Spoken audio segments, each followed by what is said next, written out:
So creating a player in college football, there's pretty much only one way that you can do it. You can, I believe, transfer them from college football to college football if you've wanted to, and that is going to be through the game mode of Road to Glory. Create your legacy as a player. This is going to be the only way that we can actually get your created player in. Obviously, you can start a brand new one, which is what we're going to do right now, and run through some of the settings. Now, when it comes to generically creating anybody, it tends to be roughly the same. There's not going to be too much different. When we look at the sliders in general, obviously you've got the high school experience, freshman level, 5-minute quarters. So you got the standard. We'll kind of go through all of the settings in another video. We'll kind of go through the better ones. Obviously you've got a few different storylines that you can do. Elite, blue chip, contributor or underdog.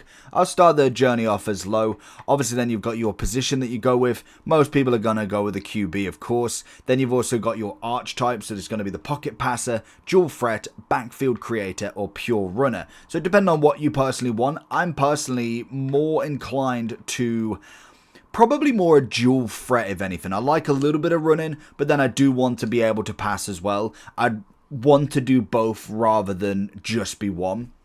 So then we have got our general info. So this is going to be the standard. By the looks of it, it's the same as what we had from last year, so there's nothing too crazy. We're obviously going to go left-handed for myself. We can obviously pick a different place if we want. We're going to go Kansas.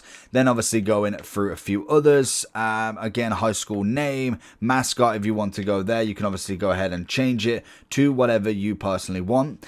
Then from there, we go back. We can obviously go into the appearance side of stuff. And again, you can go ahead and just change everything, basically. We go and change everything head-wise. And to be honest, you can go ahead and just make your own, or you can do this, which is just so much better.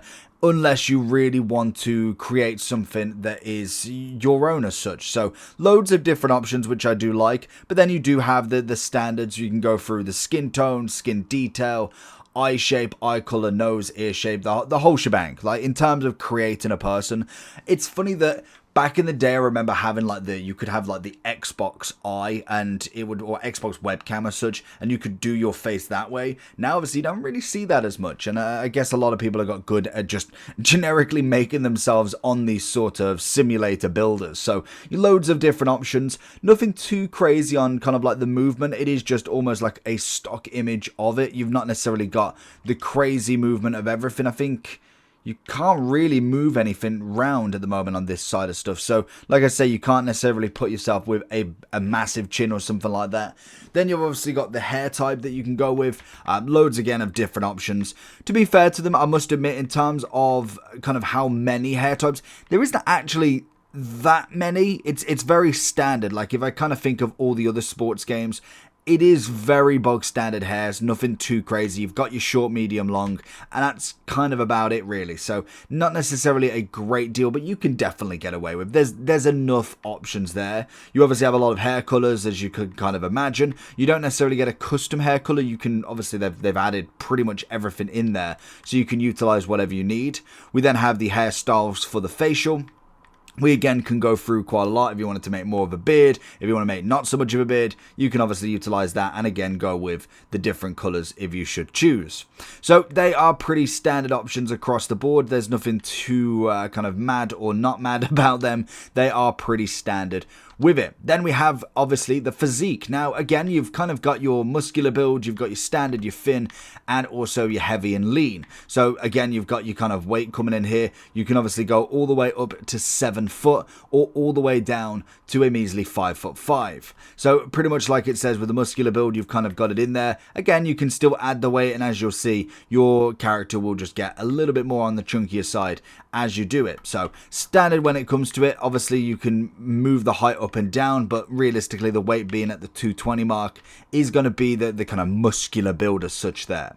So plenty of different ones. You can obviously reset everything as well if you really wanted to by just pressing Y. And kind of going forward, that's pretty much everything for the actual player appearance. So there isn't necessarily a great deal in my opinion. I think it's very bog standard for a game of this caliber, with obviously the creation side of stuff being absolutely ripe in any sort of sporting game, anywhere that you can actually get it. It's a little bit underwhelming, I must admit. I feel like it could be better, and it really should be better at this point in the game. It doesn't take that much to create a editing software. Like even FIFA's got an editing software that does better than that, to be honest. We then have the headgear. We can obviously go ahead with all of our different types of head. You've obviously then got to put certain things with different kind of headgears going. As you can see, cannot equip helmet model with current face mask. So you'd obviously have to go ahead and change the face mask in itself to be able to go ahead and put that on as well. So as you can see, we have to go ahead and change it, and it will just basically tell you if you can, and it will also tell you the compatibility.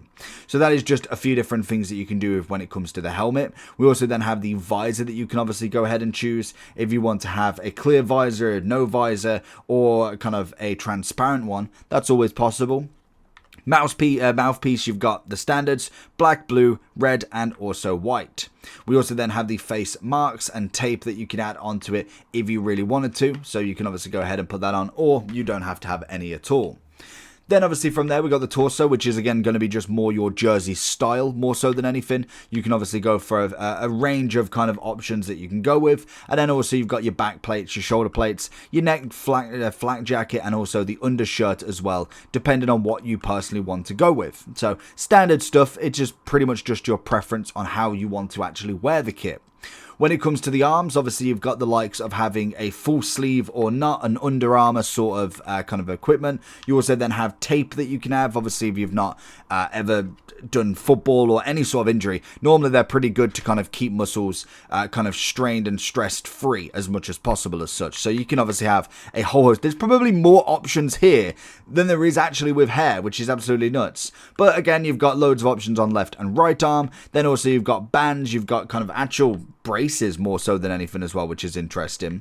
You've also got a full brace that you could put on. I don't know how legal that would technically be with an actual game. It could be, right? Then you've also got wristbands, the standards obviously going through there. And then you've also got your hand, which I'm assuming is going to be different gloves that you can have. You've also got branded gloves, obviously Air Jordan, you've got Nike, and then not so branded ones as well. Then you've got the lower body, which is just going to be your pads. You're going to have your bottoms. You're going to have your towel that you can obviously put in. Sometimes you see people with kind of a towel in their shorts. So if you're obviously a QB, that would actually make a lot more sense. You've also got hand warmers that you could put on there as well as then you've got fire knee, which I'm assuming is again very much like the others, going to be different types of shorts. Knee should be pretty much the same. And then you've got your brace, very similar to obviously what you've got with your hand. Again, whether you're wearing a knee brace and actually competing, I don't know. Then you've also got your cleats or your boots, is depending on what you want to call them. You've obviously got a few different options that you can go with. Again, not necessarily a great colour difference here. I don't know if that is just standard because of the colour, but I mean, actually, I suppose they are slightly different to what the actual one is. So definitely have a look and see, because by the looks of it, they've got a standard colour, but I don't feel like it follows the same pattern. So definitely double check. A few different options you can go with when it comes to your trainers. You've also then got sock heights. You've got your left spat. I've never really heard about that, to be honest. I would call that your ankle more so than anything. But you learn something new every day with it. Now that is going to be all of your gear types. And then finally, you've got your styles. This is going to be pretty much as it kind of stands. It's going to be your throw style, your carry style, run, QB shotgun stance, and just in general everything when it comes to actual animations is what I would personally call them on the actual pitch. Once you're quite happy with all of them, you've only got a few with all of them. Obviously there's going to be a few different ones. You want to have a look and kind of just basically make your character. Once you're done with that, you can then obviously continue. You can still obviously get rid of this character if you don't personally like it. You can obviously go ahead and change it back in the menus, or you could just delete the save and make a new one. Once you're done with this is going to be your created player. You'll then start the road to glory. You'll obviously get some skill points and all of that jazz, and you can continue your road to glory with your legacy player and hopefully have a pretty good career. And that's all you got to do.